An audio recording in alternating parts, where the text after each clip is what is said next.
Hi, it's Ben, I'm Ian. and we're from Billy Talent, and you are watching Amplifier TV.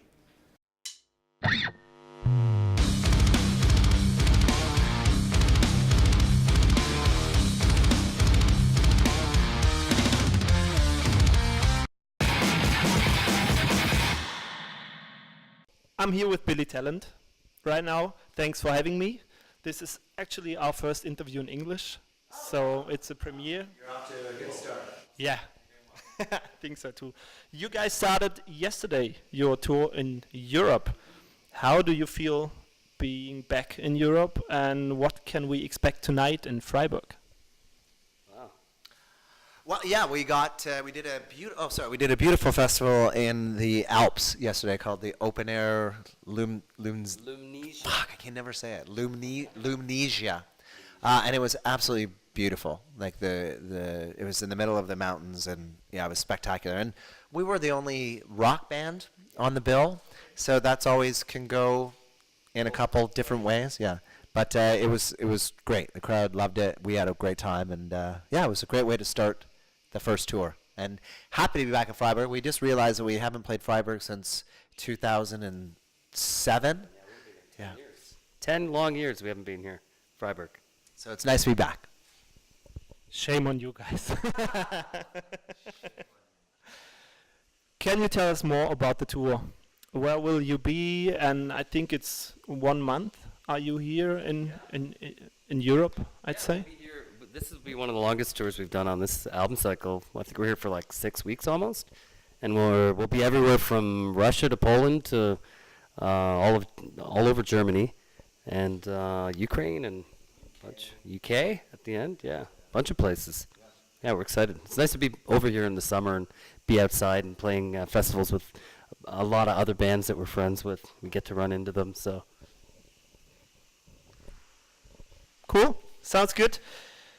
I'm really interested in how do you guys prepare for a tour? What can we think about when you say, okay, we go over for 1 month to Europe? What do you do at home for this? We go record a song for a week right before we leave. That actually happened. No, normally we'd rehearse and just make sure all the gear's in functioning order. But all that was already in place. Like we just did some shows in Canada, so we were pretty well prepared. Some bands do like rent a venue to start doing their one show just before they get off on tour. Did you guys do something like this before, or? No, I mean, we've been touring we were on tour for about 10, 11 months, and then we took some time off for like 2 months, I guess. And then we just played a couple shows last week or the week before, I guess it was. So we felt pretty confident, yeah. But yeah, most bands you'll do like a small like warm-up kind of show just to kind of get your shit together, you know what I mean? Yeah. Okay, cool. People always have these romantic ideas about bands being on tour, and it's like fantastic, party all night, see the whole world, and due to the fact that you guys are the biggest bands right now in my interview, can you maybe tell us more about the pros and cons of a band being on tour all the year? Well, I think it all depends on the band and where the people are at in the band. If you're younger, you have more tenacity and you have more ambition and you can bounce back. Like you can drink all night and then wake up and be like, hey, and like play again. But we're all like in our early 40s, and it takes a little bit more dedication and trying to. I mean, we still have fun. We have drinks. We go out, but we don't. It's not as hard as we once would have done that because you have to think of it as like a marathon as opposed to like a sprint racing. You know, it's like you got to pace yourself.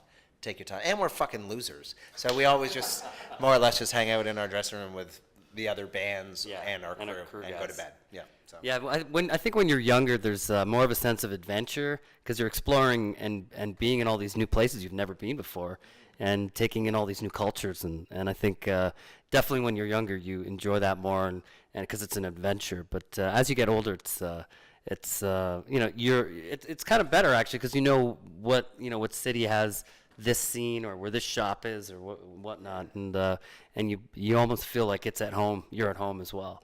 But you know, the cons are just being away from your family at home and stuff like that. But still, we get, you know, this is the best job in the world, so it's a lot of fun.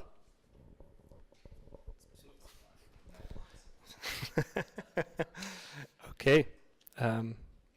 Afraid of Heights was your last release. It was released in 2016. It was your most successful release in German charts. Was it? Really? I think. Wikipedia said so. I don't know about that. Maybe, I don't know about that. That'd be hard to do. Yeah, I thought our second album was No. If Wikipedia's right, Okay. it was. Never wrong. Yeah, it never. So, what's next for you guys? You play these festivals in Europe, and you said you recorded a song. Yeah, So, we did a song. tell more about this. Well, we did a song for Warner Music Canada. It's its 50th anniversary, so they're doing. We did something really fun where I can't really talk about it, but it's a cover of another Warner artist, and it'll be coming out in September. And it was a lot of fun to record. It's cool, and it's one of our favorite artists too. So now I have to check who's your favorite artist, and then put. It's more like an icon. Yeah. Okay. Yeah. Can you tell us more about your beginning?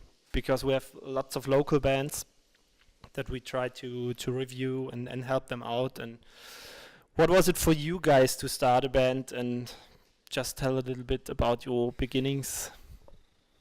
Well, I mean, we started in 1993, and we were all in high school, and we were playing in different bands. And then myself, John, and Aaron were in one band, and Ian was in another band. And then we met and combined forces.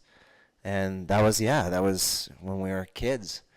And so the first 10, 15 years was just us trying our best and playing local bars and clubs and throwing our own shows and just kind of doing everything by ourselves. And then when we were 27, that's kind of when things happened and we got signed, and then we've just been touring ever since. So yeah, it's been a long journey, but a great journey. Yeah, next year is our 25th year together. Yeah, which is pretty crazy.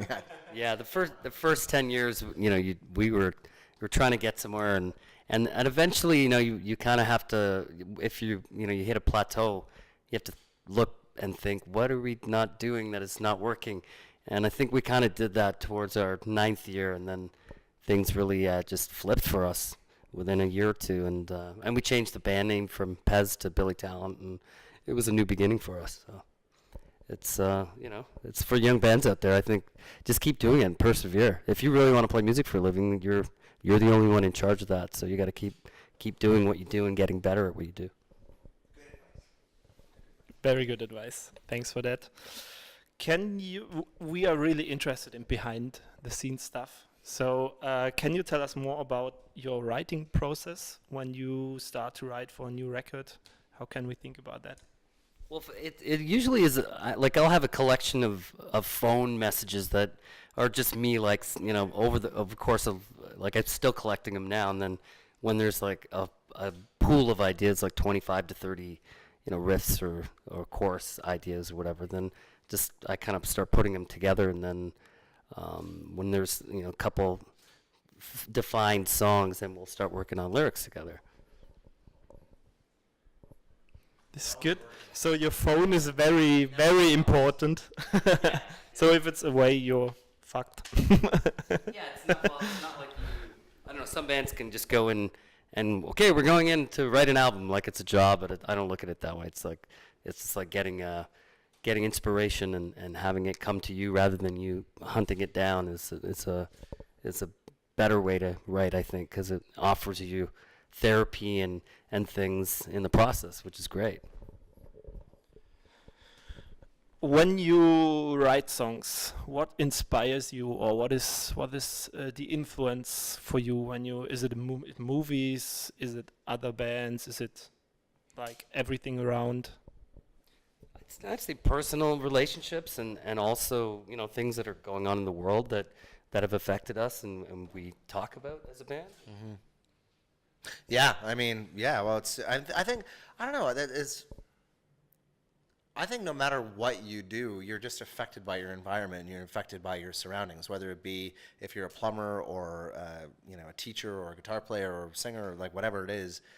What's going on in the universe around you affects you, no matter subconsciously and consciously, right? So, so I think everything. It's just a matter of being on the same page when you go to hit record, and and I think that's something that on this record, especially like Ian was fucking a machine. He was in every aspect he was at his best, and so yeah, but it was also because of what was going on in the world at the time. It was before Trump. It was before there's a lot of things going on the planet that weren't looking very good, and now they've all come true, which is fucking disgusting. But anyway. And if you're feeling a certain way, and as a band you're talking about these things happening around the world, odds are like there's very, very, very many like-minded people around the world, and I think that's what music is, great communication to those people that are like-minded.